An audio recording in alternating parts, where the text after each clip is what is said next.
Hey, it's Brewbird. In this video, I'm going to In the Welsh Wind, where I'll be making a batch of gin in a hillbilly still with a thumper keg. So let's go!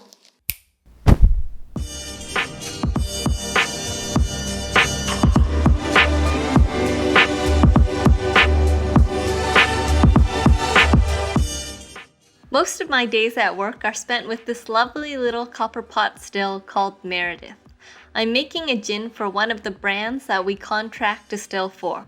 So the first thing I'll do is look at the gin recipe and scale it up so I can make the volume that the customer requested. Next, I'll locate the botanicals and weigh them out on my trusty scale.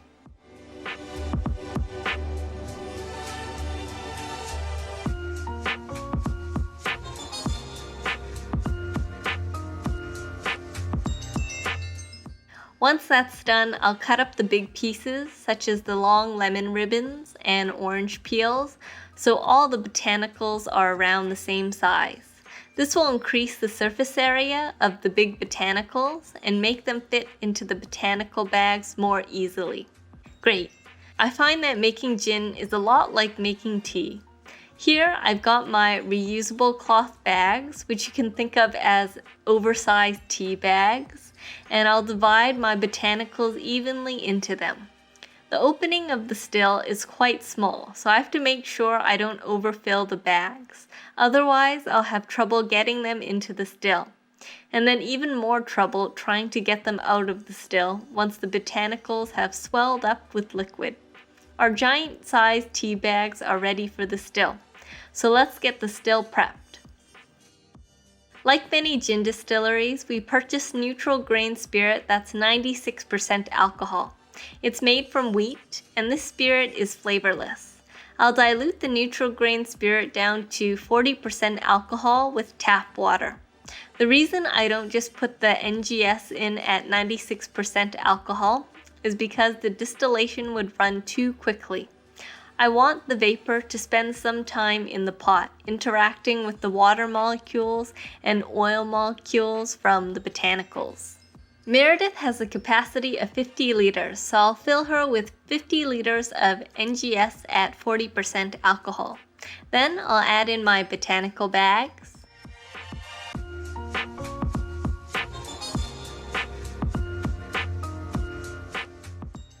and then any botanicals that are in powder form.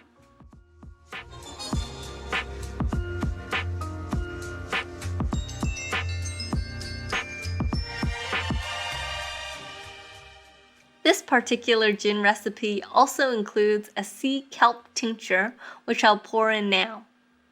Then I'll poke the botanical bags with a large spoon so that everything is well mixed.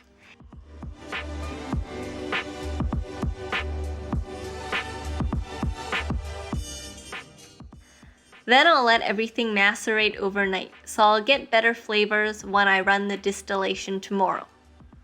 The next morning, I turn on the still, and it will take a little over an hour to start collecting spirit.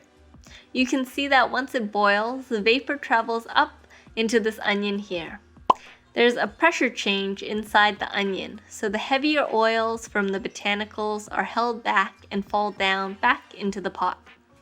The rest of the vapor travels up and into the thumper keg here. This thumper keg is what makes Meredith such an interesting still. Unlike the first pot still, this thumper keg is not heated, so initially the vapor will enter this keg and quickly condense. A lot of distillers will fill the thumper keg with some kind of liquid before the start of the distillation, but we just keep it empty here. So once the vapor condenses into a liquid, it starts filling up the thumper keg, and by the end of the distillation, this thumper keg will be about a quarter to a third full of liquid.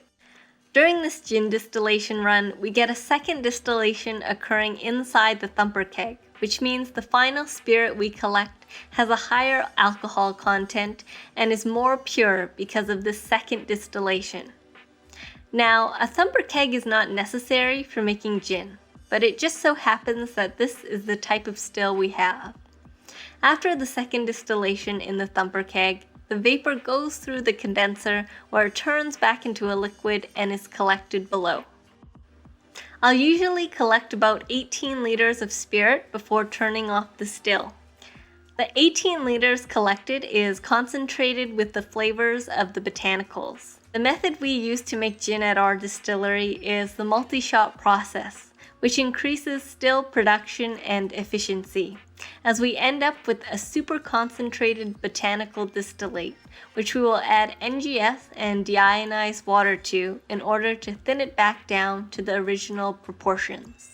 Adding NGS at 96% and deionized water will bring down the alcohol concentration to a much more reasonable 40%, and also bring up the total volume of the spirit.